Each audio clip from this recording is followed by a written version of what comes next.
Hello, my name is Brian, and I'm gonna share with you something that I experienced while working in Walmart as a night stalker. This had to be one of the most disturbing experiences that I ever been a part of. So, it happened like this. It was one night I was coming into work to do night stalking. I usually work from about 11 p.m. to around 7 a.m. There's a manager I work with that I really do not care for. He yells at everyone.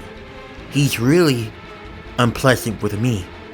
I don't know what he has against me, but he always yells at me and gives me the most unsettling, meanest look I've ever seen. I always hear him talk behind my back, saying things like he's gonna have me fired one day, or that I'm not doing a good job, or that my parents must have dropped me on the head when I was a baby because I can't do shit right. Stuff like that.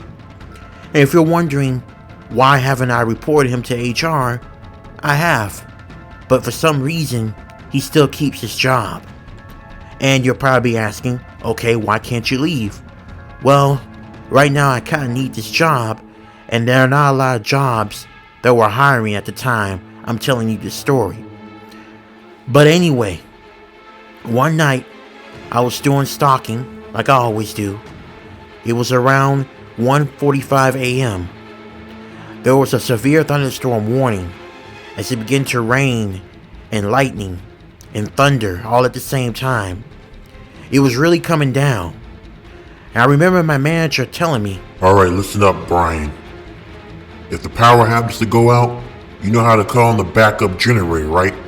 I mean, you're not that dumb, are you? I responded to him in a very upsetting tone, and I told him, okay, sir, with all due respect, please don't talk to me like that. I know how to call on a backup generator. Okay, sir? Thank you. After I got done telling him that, he gave me one of the most deathly stares I ever seen a person give me, and then he walked back into his office, slamming the door. I shook my head while going back to the stalking. A lot of people don't like working with this guy, and a lot of people quit because they couldn't handle working with him, and I don't blame them.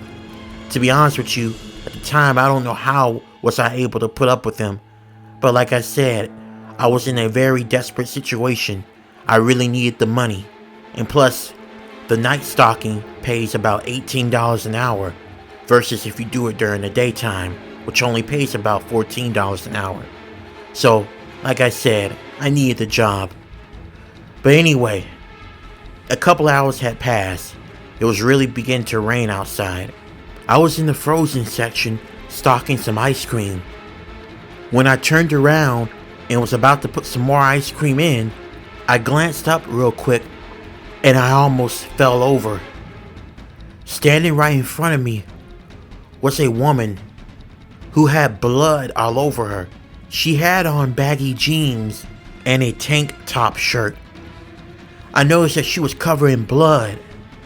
Her hair was all stringy and messy and dripping with blood. I let out a quick, loud yell, and I ran all the way until I got to my manager's office, and I knocked on his door profusely.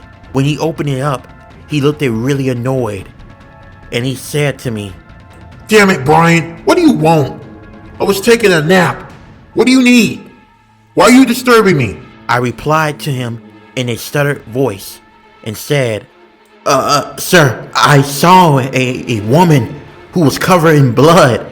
I don't know how she got in. The doors and everything is locked. I don't know what's going on. Look, I know it sounds stupid, sir, but you gotta believe me. Then my manager replied with a tone that seemed weird. A weird way to reply. He asked me, Brian, are you high? Maybe I need to send you home for the night. Matter of fact, go home, clock out, get out of here. I don't have time for your shenanigans. But sir, I said in disbelief, but he couldn't even let me finish. He replied, If you don't get out of here right now, I'm gonna fire you. Clock out, Brian, and get your ass out of here. Not wanting to be fired, I done what I was told. I clocked out and I grabbed my stuff. As I was about to head outside, I saw that woman again.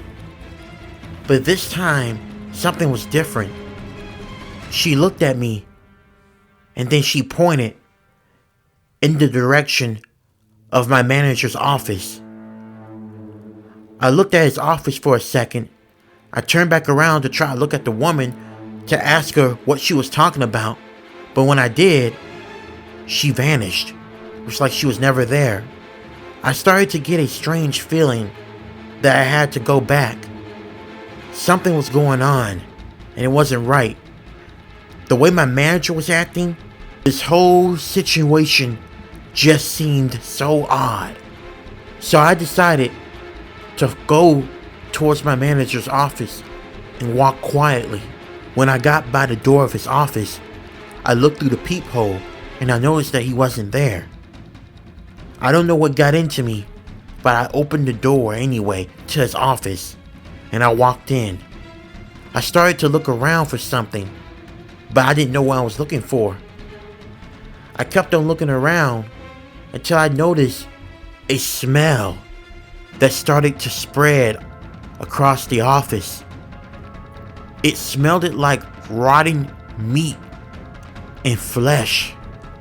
I almost threw up, but as I got closer to my manager's cabinet, the smell was so strong, it was undeniable that wherever the smell was coming from, it was coming from this cabinet.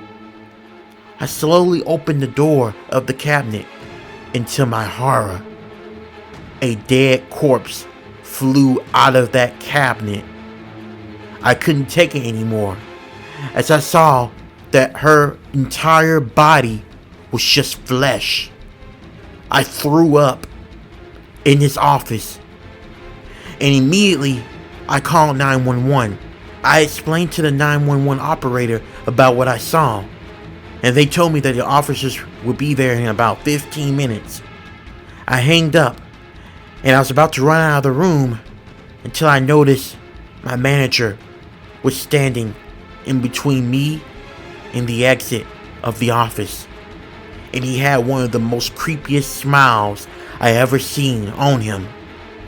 He said to me in the most chilling, cold voice ever, "Oh, Brian, if only you had listened to me and went home.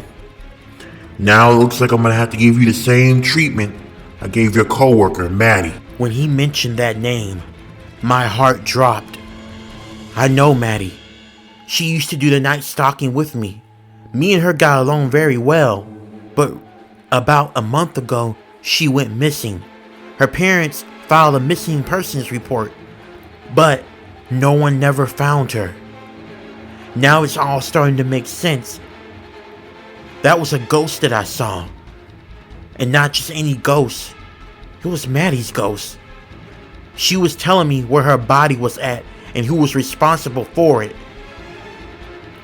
Before I could even process what was happening, my manager pulled out a revolver and pointed it at me. And he said, "You don't know, Brian, how long I waited to do this. Die." But before he can pull the trigger, 3 officers came and body slammed him down to the ground, and they arrested him.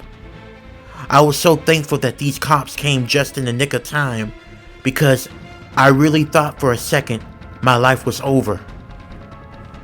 A couple of days had passed. News got out about what my manager done, and apparently about what led him to kill my coworker, Maddie. Apparently, the man was harassing her in a very uncomfortable way, and so she decided to report him. When he found out that she reported him, he made it an effort to get rid of her, because if she was gone, there was no way that he can get in any type of trouble and he could still keep his position as manager. So one night, when Maddie came to get the rest of her stuff, because she already applied for a different job and she was leaving, the manager came and grabbed her and stabbed her to death. There was little to no fighting on Maddie's part.